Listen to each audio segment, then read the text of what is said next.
Good morning, everyone. Welcome back. So, let us continue chapter 11 of grade 5, Air and Water's Support Life. So, till here, properties of air we have already done. So, let us start the next topic. Do you know?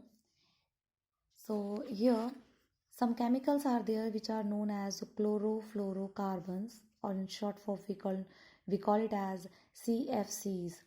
So CFCs are used as coolants in the industries.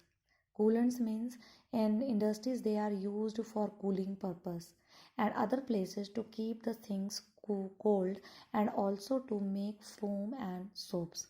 So these are the various uses of this chlorofluorocarbons. Now these CFCs are not poisonous, but they damage the ozone layer in the atmosphere.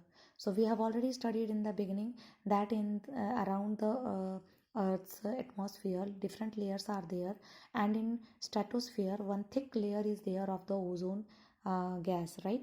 And that ozone layer can be damaged by this CFCs chemicals, right? So as a result, what happens? A hole is created in the ozone layer, and once the hole is created, then the harmful ultraviolet rays can reach the earth's surface. So the hole in the ozone shield is getting bigger every year. So this hole is becoming bigger every year. So what the countries around the world they have done, they have signed one agreement called the Montreal protocols to stop making these chemicals. So they have signed this protocol that we are not going to manufacture, or we are not going to make this chlorofluorocarbons, right? Eventually this agreement may help human beings to stop making and using the ozone destroying chemicals.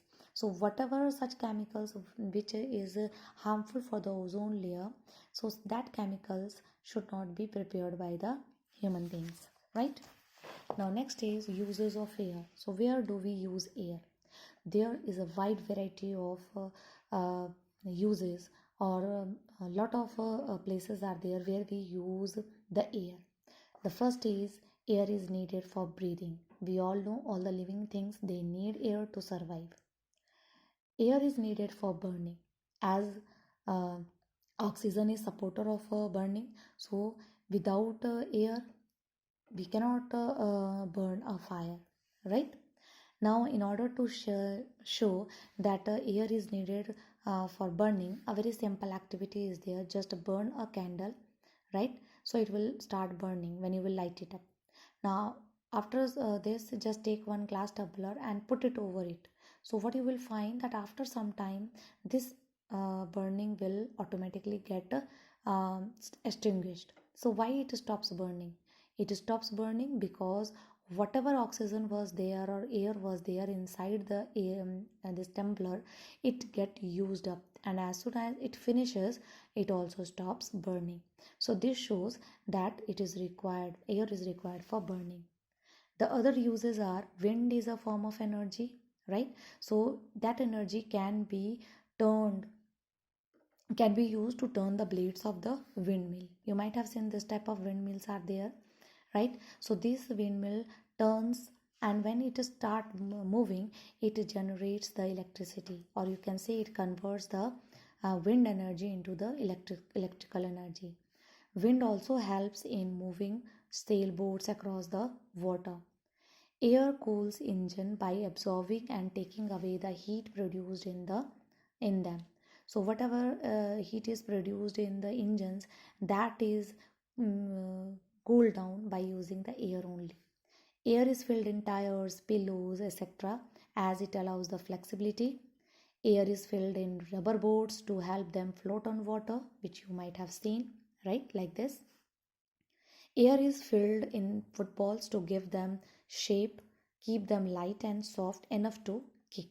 So in footballs also, air is filled. If you will not fill, you won't be able to play with football. Air pressure helps in filling ink in the fountain pens. in sucking liquid through a straw and filling an injection syringe. So these are the various examples where air pressure is actually acting. That means air is involved. Filling a ink, if you want to fill the ink in the fountain pen, if you want to suck any kind of liquid, maybe juice, with the help of a straw, or you want to fill an injection in a syringe, so that all requires the air pressure. So these are the various uses of the air pressure. Thank you. Have a nice day.